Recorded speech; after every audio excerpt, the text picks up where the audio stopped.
Hello everyone, and welcome back to Let's Play Star Trek Online 23rd Century's Starfleet campaign. And we're going to do this next mission, Night of the Comet. And apparently the system information for this is redacted. I wonder who has the power to do that. Because there's usually a little description for every system.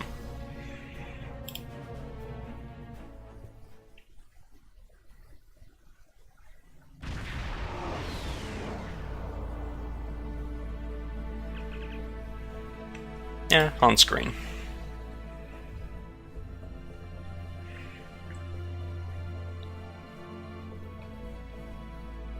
And here's the bombshell for this kind of thing. Franklin Drake technically doesn't work for Starfleet. He works for an organization called Section 31, which claims to have humanity's best interest at heart. Well, the Federation's best interest at heart. But they aren't really part of Starfleet.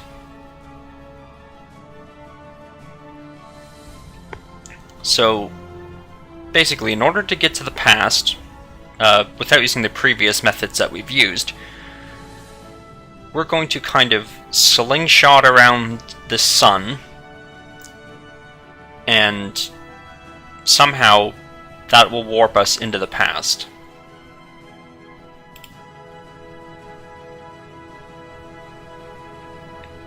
So yeah, it's a slingshot. We're going to use the star's gravity to accelerate our ship to such a high speed that we can access the time continuum.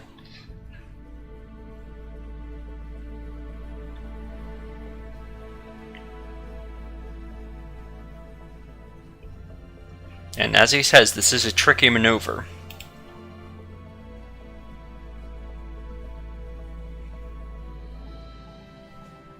And because we shouldn't look like a advanced vessel, he's going to give us a hollow emitter that will make us basically into a Klingon D7 cruiser. We'll still have all of our weapons and everything, we just look like a Klingon cruiser, and I think we show up on sensors as one as well. Now, we cannot alter the timeline any more than we have to.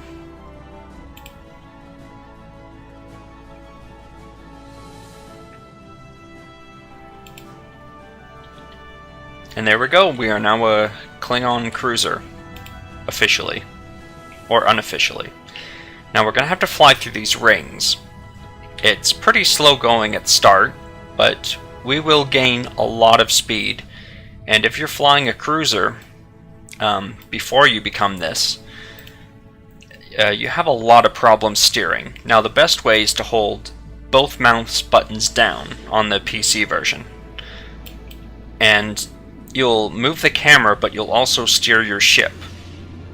And basically you want to roughly follow this line through these rings, and then keep going.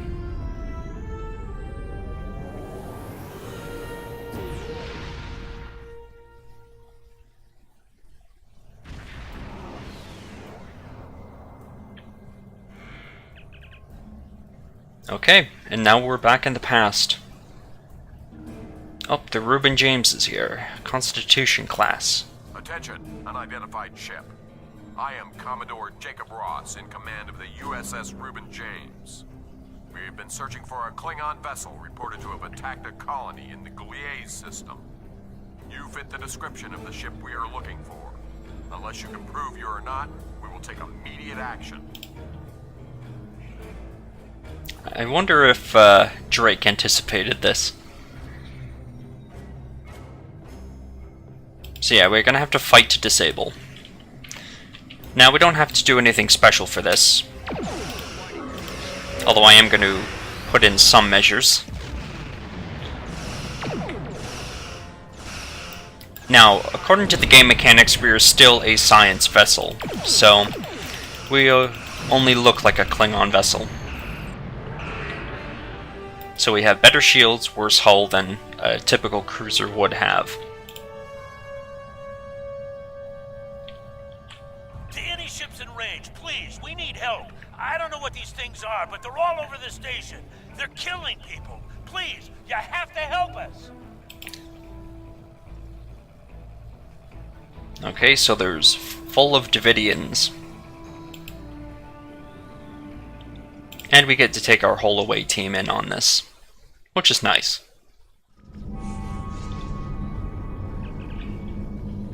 Multiple Devidian life signs. We'll take our beautiful little laser cannon.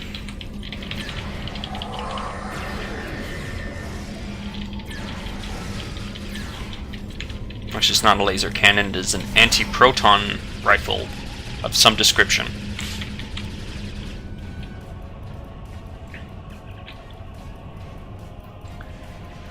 Oh. Okay, so there's a bit of a bar fight going on between the Klingons and Starfleet, and the Devidians have gotten themselves in the middle of it. And if we stay close to Tarsi, we can actually take advantage of the field that she's emitting, which is some sort of defensive field. It's her Overwatch ability, basically. It gives us increased damage resistance.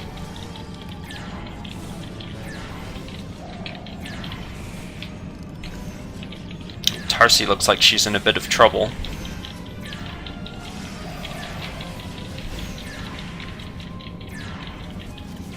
We're gonna have to break up this bar fight before we do anything.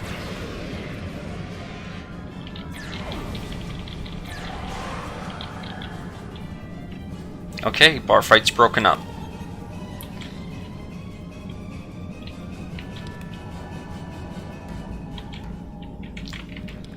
But now it looks like the Devidians have invaded all of the kind of outer rooms, including the one we were just in.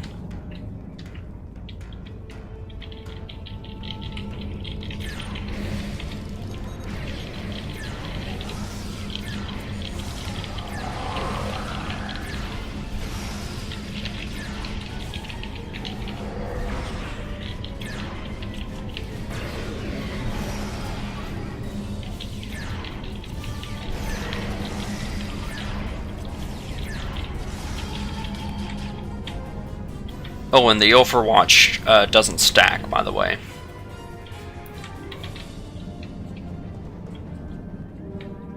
So, like, if you're in two overlapping Overwatch fields, they don't stack.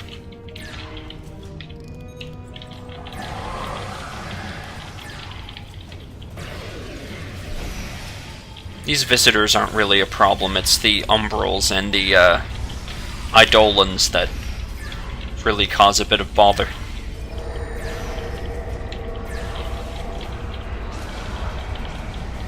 The Umbrals will charge you, and they'll also basically pick you up and drain your energy. I forget what the Eidolons do. They technically can do the same things that any of the other ones can do. The Phantasms have this staff that they can use to do a pretty damaging close range area of effect attack.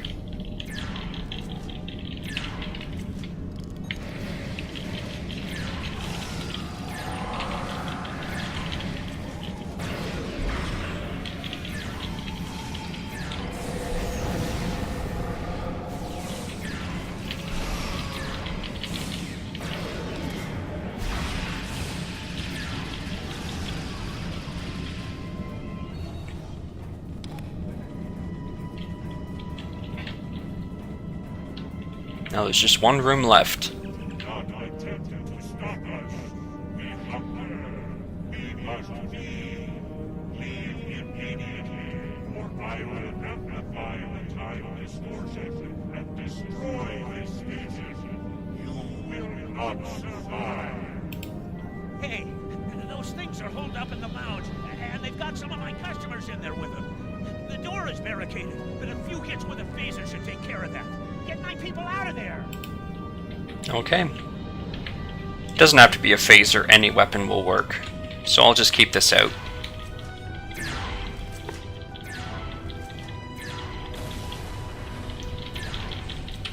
Now this guy is tough.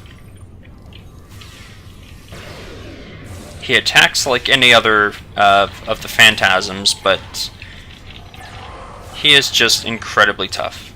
I actually got a new ability that I haven't used. It's... Oh, okay, yeah, basically he does less damage. As long as it's energy damage. Thankfully, he fits in the field. If they move out of the field, they're no longer affected by it.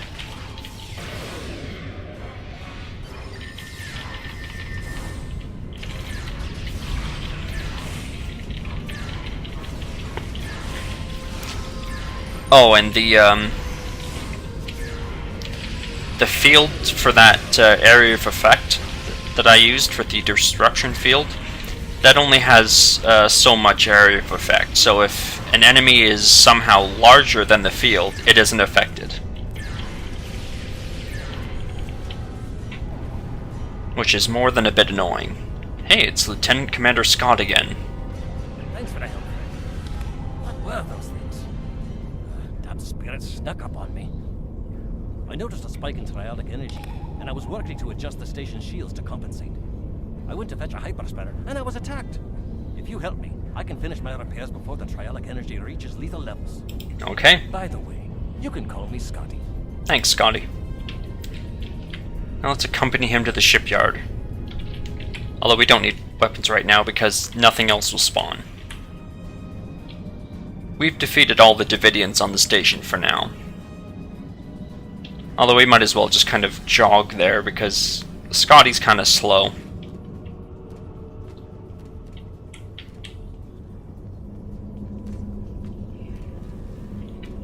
Okay, here's the shipyard. Now we just need to wait for him to get here.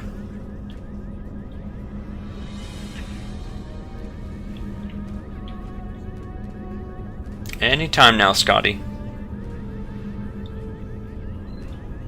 Yeah, sometimes if you talk to an NPC while they're walking, they'll actually walk out of the dialogue.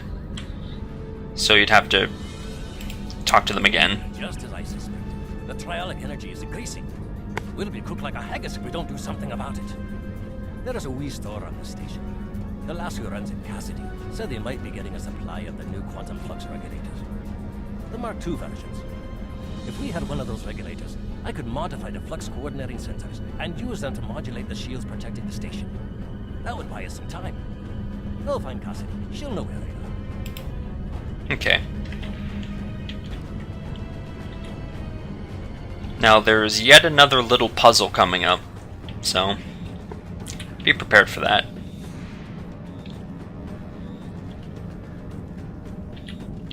Now there's a little plaque here, but I don't really know what it says. I don't think it actually says anything.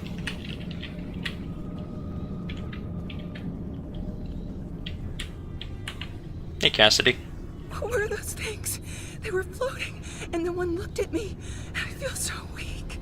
And then it lifted me up, and it was horrible. Are you looking for something from the store? A quantum what? I'm sorry. I'm just too scared right now to think about selling anything. I'm closing down until I get my wits about me.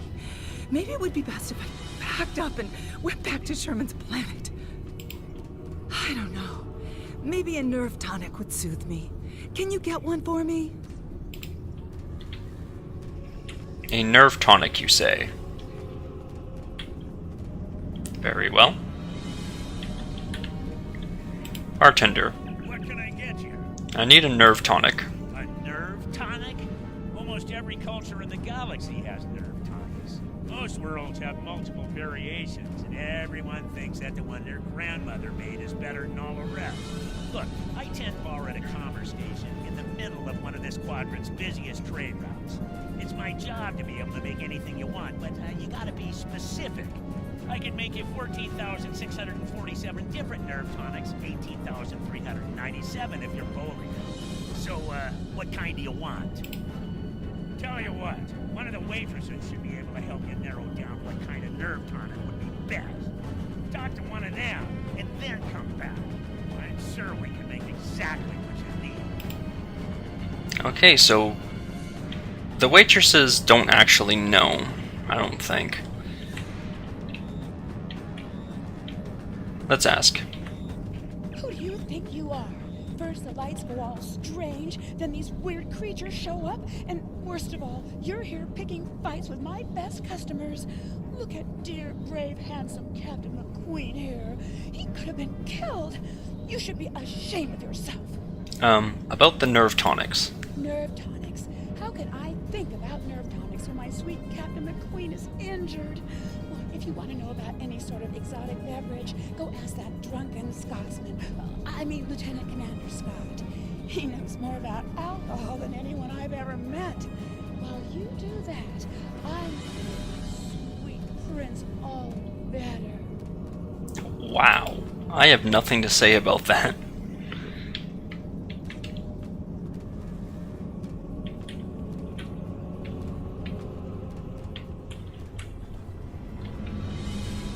We should have went to Scotty right away.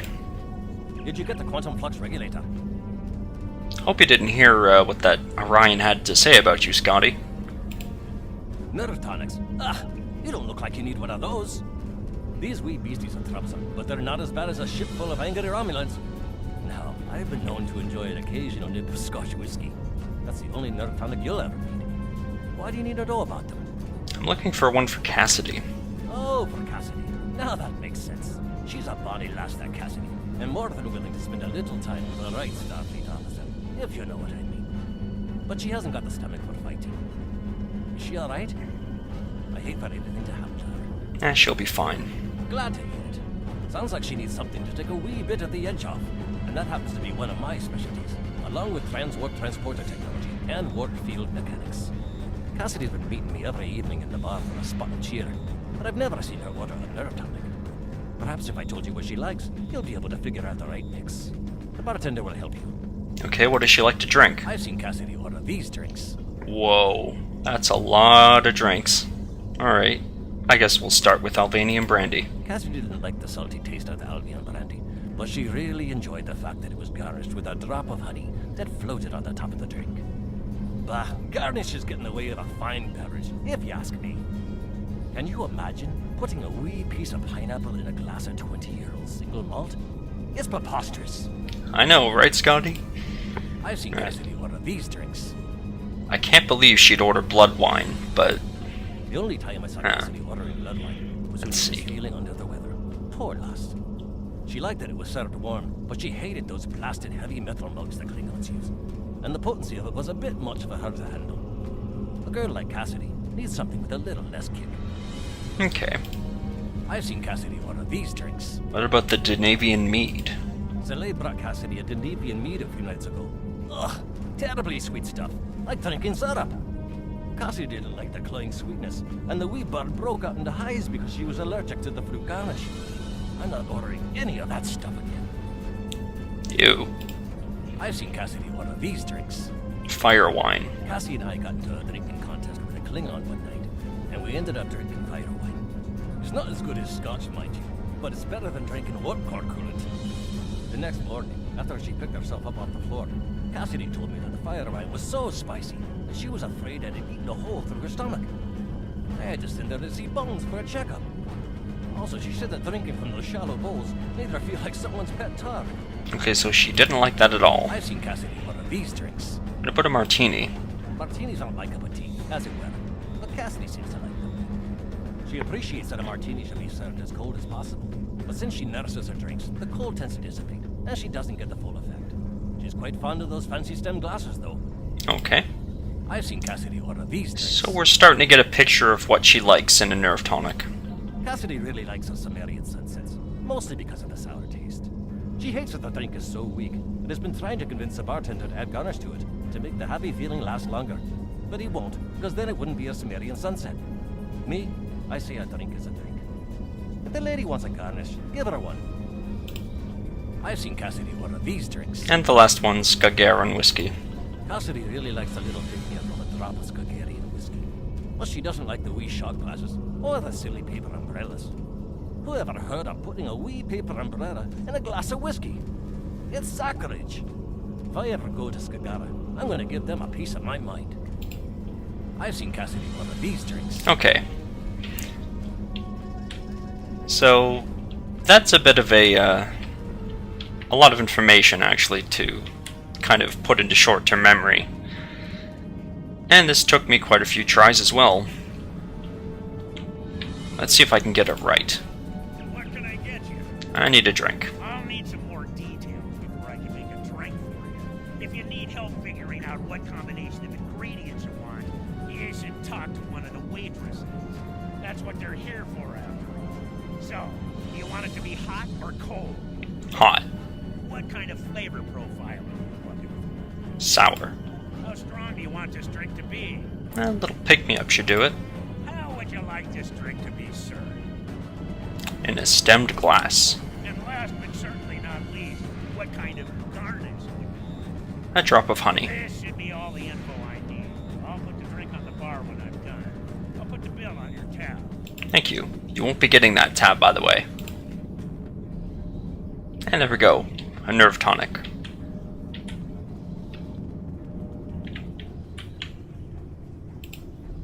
Do you have a drink for me? Try this. I love warm drinks.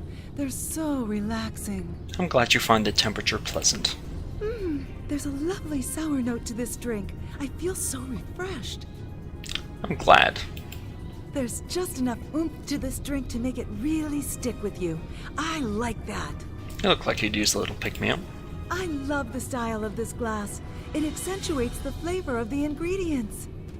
Personally, I don't agree, but aesthetics are important. Honey, oh, that bit of sweetness is just perfect. It adds the most delightful note to each sip. Okay. That is marvelous. I'm feeling much better now, thank you. What tool was it you needed? A quantum flux regulator Mark II? I have one of those right here. Please take it as a thank you. Hooray, now we can return to Scotty. But first, I think this guy has something important that he can actually sell us.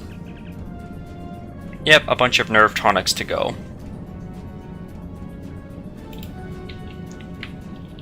I think they cause your character to dance in different ways. I'm not going to buy any of them, but they are there if you need them.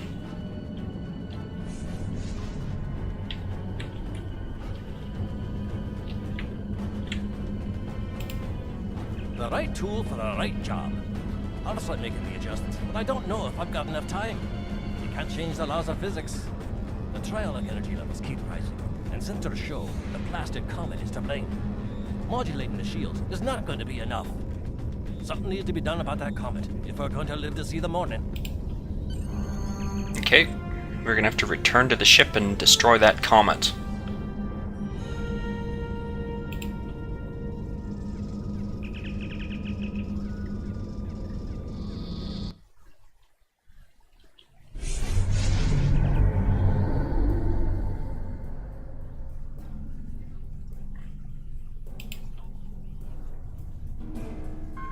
Oh, the Klingons are hailing us. A ship from the House of Duras.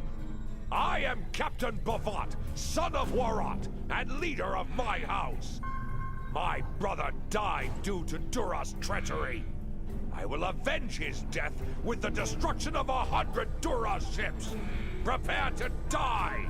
And there's our friend Captain Bavat again. However, he has to survive.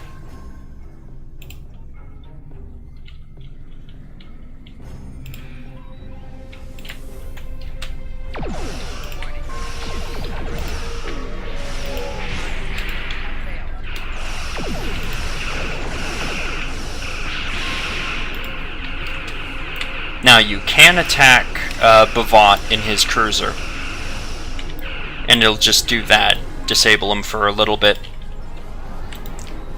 Now you can still automatically lock on to the disabled vessels. I don't know why, and it is quite annoying when it happens.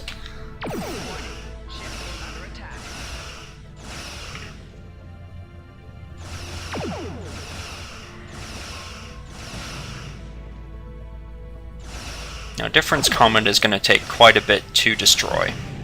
This is where escort type vessel would come in handy, because they can do a lot of damage in a short amount of time. So I'm going to turn away from this. It doesn't explode and hurt you, but you'll see why in just a minute. And there, we have to destroy these fragments as well.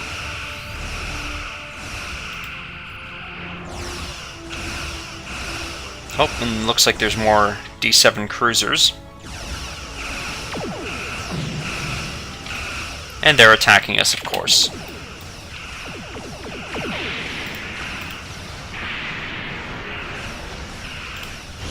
Let's give him a scramble sensors, just to get him off our back for a bit.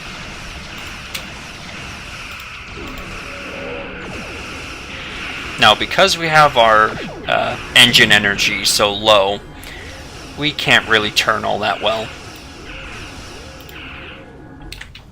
But on a science vessel, you don't really need to turn, especially with beam arrays, because they have such a wide firing arc.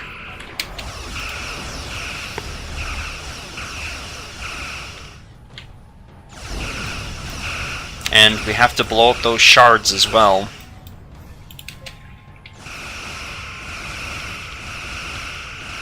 Thankfully, the Comet fragments have less hull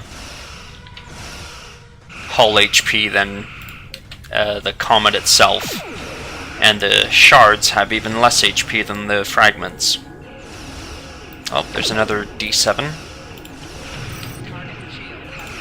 Yeah, you'll see a lot of D7s in the past. They were pretty much the Klingon warship for a while.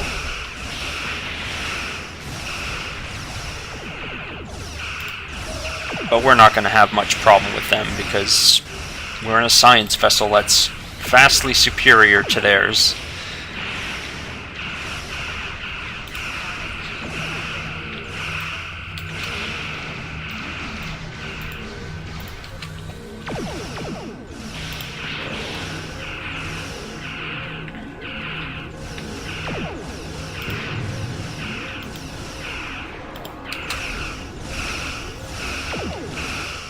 Now, the reason why we're firing so many beams in different directions is because I have the beam fire at will ability. So basically, once in a while I can activate that, and it will basically cause my beam arrays to attack whatever's in range, random targets, but it does slightly less damage per shot.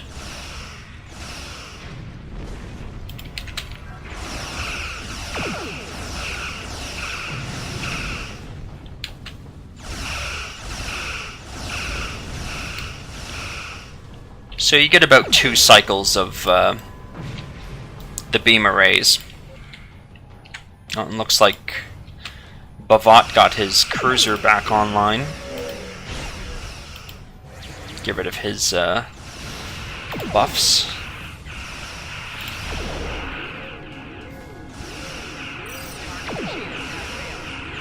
It's good to activate an ability after it's gone off its firing cycle.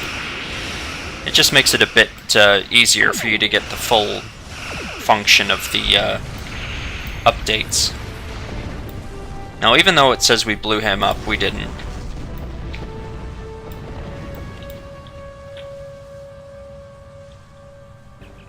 Okay, and we did it. We destroyed every single piece of the Comet. If you are receiving this message, then you and your crew have completed your mission.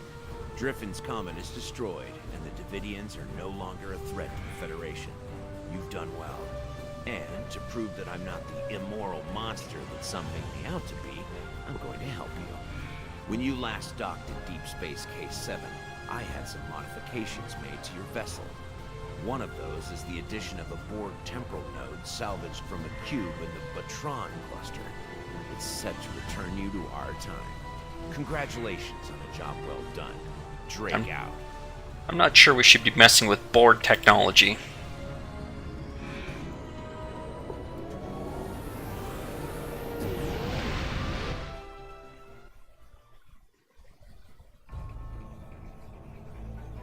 Okay, and that's it for Night of the Comet. Let's report to Drake. Excellent work. I knew I could count on you. The disappearance of Driffen's Comet in the 23rd century will be a scientific curiosity.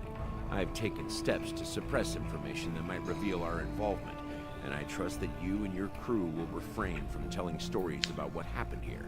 After all, we're getting along so well. One thing I hope you'll take away from all this is that any opinion you may have of the immorality of so-called rogue elements like Section 31 is a bit naive. Contrary to popular opinion among some Starfleet officers, we do not spend our days plotting evil and committing random acts of villainy like characters in a bad holo novel. We protect the Federation from threats. Thanks to you, the Devidians are no longer on that list. If you think about it, everything we do is to preserve the freedoms you so enjoy. You should be grateful. Drake out. Okay, and that's it for Drake for a while. And I'm actually going to take this Type 3 phaser rifle because it has a special attack on it. And that's that Nadion burst. And we can get our, more traditional Type 2 phasers, or even a Klingon disruptor pistol from the 23rd century. Until next time. Yeah, that phaser rifle we got, I'm going to equip that right away. That is easily one of my favorite phaser type weapons in this game. Starfleet Medical has analyzed the reports of the attacks on ship and stations near the Klingon border, and they've noticed something. All of the materials that the Klingons and Gorn were stealing are associated with genetic resequencing. We think that they've started a new augmentation project. We need you to go to the Korvat system in the Beta Quadrant and meet with Chirurgeon Petrel. He is one of the Federation's top medical researchers. He should be able to tell us more about how far along the Klingon research program might be, and what they can do with the supplies they've stolen. Okay, let's talk to Mr. Petrel. I don't know what a chirurgeon is. I'm not a medical specialist. However, we'll do that in the next episode. So thanks for watching.